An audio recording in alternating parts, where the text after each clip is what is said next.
Herkese merhabalar abi. Bugün size Workpackers'lık yani gönüllü çalışma olayından bahsedeceğim.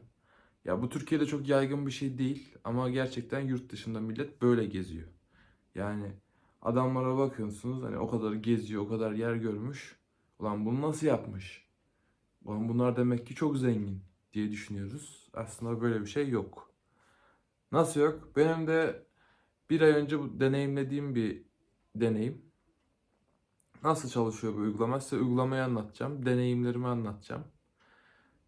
Haydi video geçelim. Bu solo trips için yani kendi başına seyahat ediyorsanız eğer bunu seçeceksiniz. Bunlar birazcık da şey işte bu ekstra olanaklar da sağlıyor. Eğer bu paketi satın alırsanız paket paket satıyor adamlar böyle. Eğer işte evliyseniz ya da sevgiliniz varsa ya da bir yakın arkadaşınızla gitmek istiyorsanız da bunun bir çaresi var. Bu da toplu şey alabilirsiniz. Ee, işte nasıl couples, friends, trips diyor işte. Ne onun adı? Sevgililer ve arkadaşlar için bir şey yapmışlar. Bir tane alıyorsunuz arkadaşınızla ya da sevgilinizle. İkiniz de beraber gönüllülük yapıyorsunuz bu pakette. Ama bunun için de işte şey lazım. Hani sizin aynı anda orada bulunmanız lazım o gönüllülük yerinde. Anlatabildim mi yani? Öyle bir şey yapmanız lazım. Hani teker mesela ben arkadaşımla aldım. Bir ben gideyim, bir de o gitsin başka bir yere öyle bir şey yok. Bunun amacı şey, ikiniz de aynı yere gideceksiniz. İkiniz de aynı yerde gönüllülük yapacaksınız. Bunda da gördüğünüz gibi işte ayrı ayrı gene paketlerin şeyleri var. İşte atıyorum bunu alırsanız bu birazcık da pek plus falan filan. Burada yardım falan ediyormuş size acil durumlarda falan filan. Neyse uygulama nasıl kullanılır ona geçelim. Bunlar fiyatlarıydı. Bu yerden abi hesap açacaksınız ya da Google'la giriş yapacaksınız. Ben Google'la giriş yapıyorum genelde. Daha iyi yani. Şifre uğraşmıyorum. Siz de istediğinizi yapın. Gene bu sayfaya attı bizi. Burada size gelenler yani daha önce ben başvuru yapmıştım bakın göstereyim. Bir sürü yere başvurdum abi böyle. Tabii siz bunları şu an sensörlü görüyorsunuz yüzlerini. Kabul almak zor açıkçası. Çünkü deneyimler her zaman sizin önünüzde geçiyor. İlk kabul aldığınız zaman ikinciler, üçüncüler her zaman daha kolay olacaktır kabul almanız. Size birazcık işçilerden bahsedeyim. Mesela atıyorum hangi ülkeye gideceğiz? Vizesiz bir ülke düşünelim. Bakalım. Vietnam bize vizesiz diye hatırlıyorum. Gelin bakalım Vietnam'daki işler. Mesela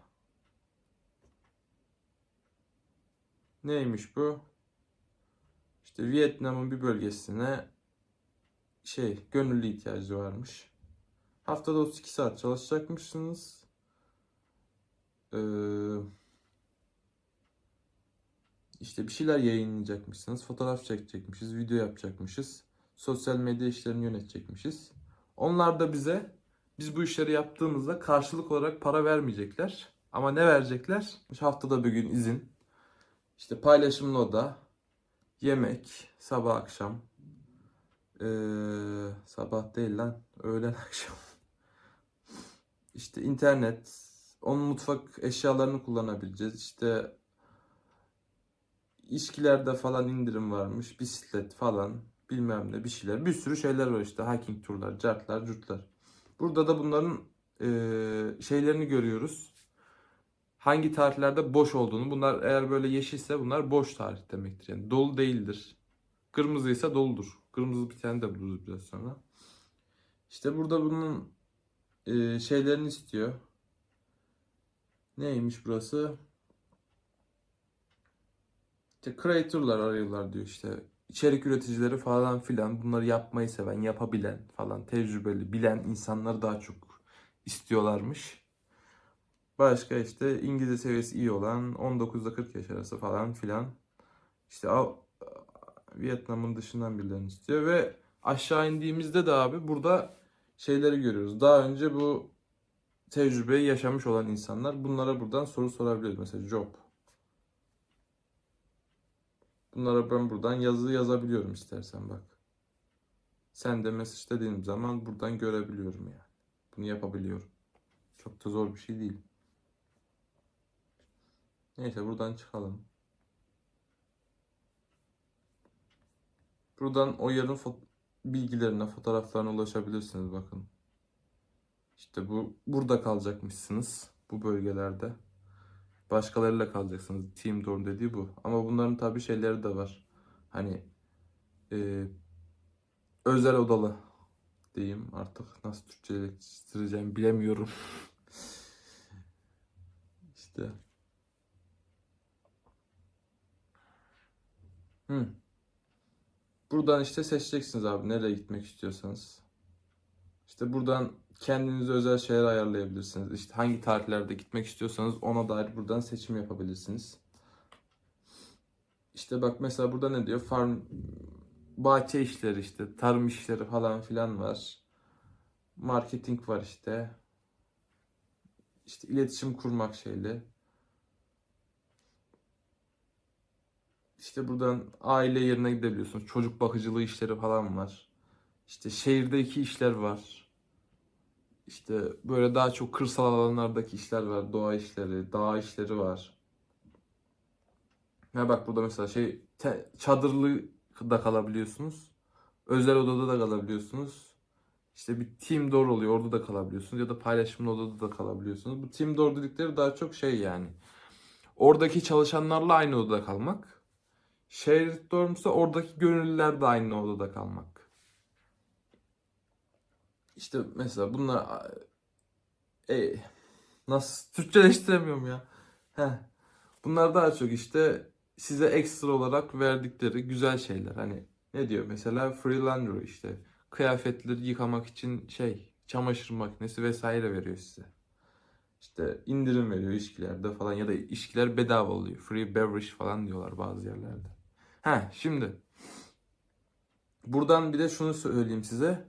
Buradan onay alabilmenizin en kritik noktasını söylüyorum size. En kritik abicim. Burada bakın akademi var. Buna bastığımız zaman burada neler var mesela? Dersler var burada. Bu derslere gireceğiz abi. Yok pardon yanlış yere mi girdim lan?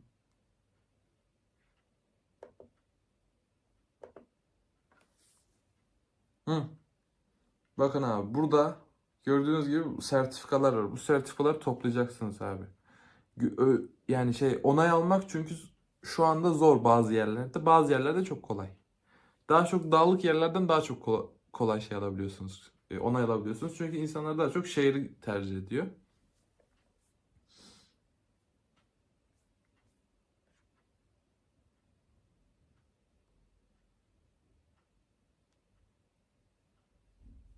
İşte burada Worldpackers Life var. İşte burada insanlar kendi videolarını falan paylaşıyor. Yaşadıkları deneyimleri paylaşıyorlar. Öyle. Şimdi Vietnam demiş değil mi? Vietnam'a bastım abi. Mesela bu iş. Birazcık da yani başvuru yapıyormuş gibi yapacağım. Gerçekten başvurmayacağım. Buradan Apply Now diyorum. Şu anda başvur diyoruz. İşte sana soruyor işte. Buraya video yüklemeni, kendinle alakalı referans eklemeni. İşte ya genel olarak bunları söylüyor. Senin profil fotoğrafını istiyor. Bir de profili gösterelim. Bu başvurudan sonra onu göstereyim. Nasıl bir profiller daha çok yapıyor size. Mesela bak başvurmaya çalıştım. Bana dedi ki eğer bu sertifikayı alırsan dedi kabul edilme ihtimalin daha fazla diyor. Yani i- oradaki işveren senden bu sertifikayı daha çok istiyor. Yani daha çok bu sertifika elinde olanları daha çok istiyor. Ama ben bu sertifikayı almadan da yine başvuruda bulunabilirim. Bu konuda sıkıntı yok. Apply without certificate diyorum. İşte burada sana geleceğin ve gideceğin tarihleri istiyor. Ve burada diyor ki en az 3 hafta kalabilirsin. En fazla 12 hafta kalabilirsin. Buradan seçiyorsun işte ne diyor? Senin tarihlerin esnek mi diye soruyor. Esnekse yes diyorsun. Buradan onu ayarlıyorsun gene. Esnetiyorsun duruma göre. İşte burada kendinizi tanıtın falan filan ne sizi mutlu eder? Cart curt. Bu soruları ChatGPT'ye yaptın arkadaşlar. Gerçekten 10 numara cevap veriyor. Yalan yok. Tabii kendiniz ufak tefek şeyler ekleyin. İşte kendinizle alakalı sonuna başına bir şeyler yapın yani. En güzel öyle oluyor. Biraz da teknolojinin yararlarını kullanmak lazım. Neyse bunu böyle gösterdim size. Başvurmayacağım. Ama önceki başvurularımda örnek gibi göstereceğim size. Başvurdum diyelim. Buradan gelen kutusu diye bir kutu var burada. Mesela bak burada daha önce çok yere başvurdum böyle. Bu mesajlaşmalar özel olduğu için büyük bir ihtimalle sansürleyeceğim şeylerini, yazdığım kişileri falan filan. Mesela daha önce buraya başvurmuştum. Bu da neydi işte painting, decorating, building, repairing yani. Bir yeri tamir, boya falan bir evi tamir edeceğiz şey yapacağız yani. Adam ne yapıyor? İşçi tutmak yerine gönüllü tutuyor. Sadece adamın karnını doyuruyor. İşte iyi kötü gezdiriyor falan filan. Olanaklarını sağlıyor, vereceği olanakları. Böylelikle çok işten kurtuluyor. İşte burada ben kendimi tanıtan bir sürü cümle şey yapmışım. Adamın sorularına karşılık cevap vermişim. Bu da işte benimle video call yapmak istemiş. Telefon görüşmesi yapmak istemiş. Ben de o sıralar biraz kafam karışıktı. Ne yapacağımı bilmiyordum. Para durumlarım sıkıntılıydı. Ben de böyle bir şey yaptım işte. Cevap vermedim. Bunu böyle yapacaksınız. Şimdi size kendi profilimden bahsedeyim. Benim profilimi de görmenizi istiyorum. Nasıl oluyor diye. Bakın abi burada sizin bildiğiniz diller. Yaşınızı yazın. Bildiğiniz dili, uyruğunuzu yazın abicim. İşte benim burada bir tane tecrübem varmış. Bu yazıyor. 2 tane sertifikam. Rated Traveler olmuşum bir de. Rated Traveler'da nasıl olmuşum? Gittiğim yerdeki işveren bana güzel yorumlar yazmış. Bakın buraya gitmiştim. Burayı sansürledim tabii çünkü gerçekten çok iyi insanlardı. Belki herkes başvurur şimdi iyice kafalar şişer bir şey olur ya da burada çok sosyal medyada çok fena insanlar var ya. Çekemeyen insan çok bazı şeyleri. Adamın yerini çekemez bir şey yapar mesela anladın mı? Gerek yok böyle şeyler. Heh. Burada mesela işte benim language işte Türkçe'ye fluent demişim. Intermediate demişim İngilizce. Çin'e başlangıç demişim. Burada siz de bunları belirteceksiniz. Ve İngilizce gelişimi için birebir arkadaşlar gidin. Ülke fark etmez sizin gidin abicim. Gerçekten herkes İngilizce biliyor. Gönüllülerle çalıştığınız için zaten. Size çok şey katacak. Gidin. Cebinizden sadece uçak bileti çıkacak. Vizeyi falan karşılamıyorlar bu arada. Sadece sizin oradaki yazanları karşılıyorlar. Onun dışında hiçbir şey karşılanmıyor haberiniz olsun. İşte ben burada demişim ki bazı daha önce garsonluktan falan filan cart curt işleri vardı. İşte bunlardan anlıyorum dedim. Birazcık experience'ım işte deneyimim var demiştim. Ama bunlar da öğrenebilirim demiştim işte. Hayvan bakmayı vesaire. İşte kendim hakkında bir şeyler yazdım. Buraya LinkedIn'imi, YouTube'umu, Instagram'ımı koydum. İşte beni neler motive eder falan filan onları yazdım. İşte bunlarla ilgiliyim cart curt falan filan yazdım.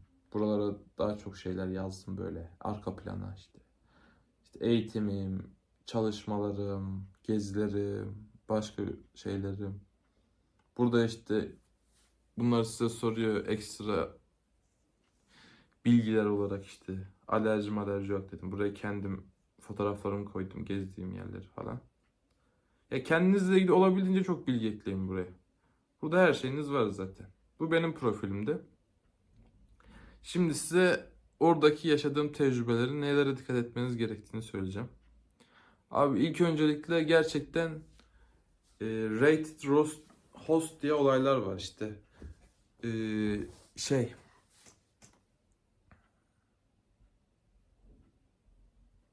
çok iyi yorum almış işte çok iyi yerlere genelde rated deniliyor.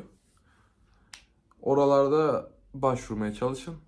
Genelde şehir içi ya da liftli size ne vaat ettiği yerde yazıyor ya. Vaat ettiği yerlerin liftli olana başvurun. Yani sizi taşıyabilecekleri, ulaşım ihtiyaçlarını karşılayabilecekleri yerlere başvurun. Çünkü adam mesela diyor ki ben öyle oldu.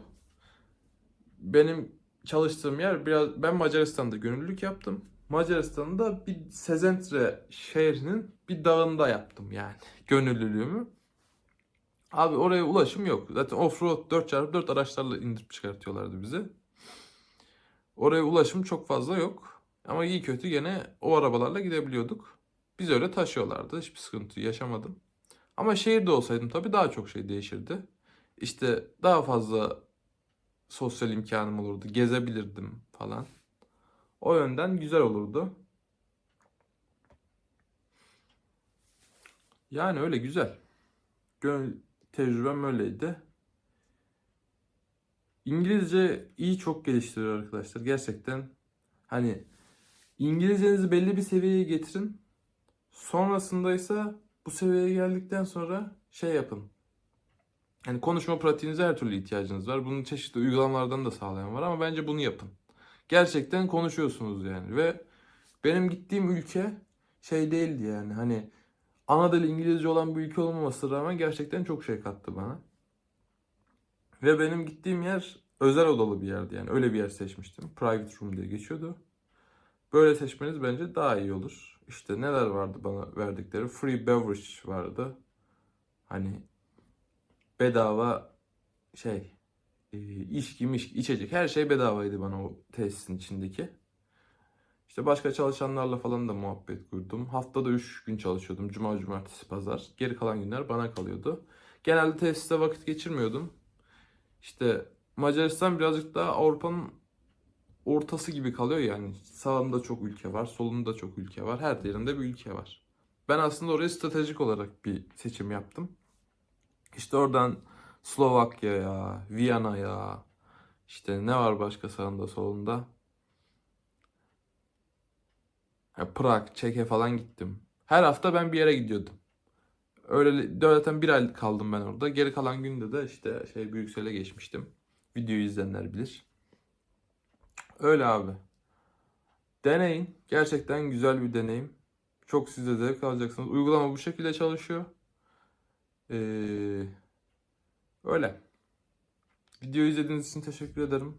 İnşallah size güzel bir şeyler katmışımdır. Abone olup like atarsanız, diğer videolarımı da izlerseniz çok sevinirim. Hoşça kalın. Bay bay.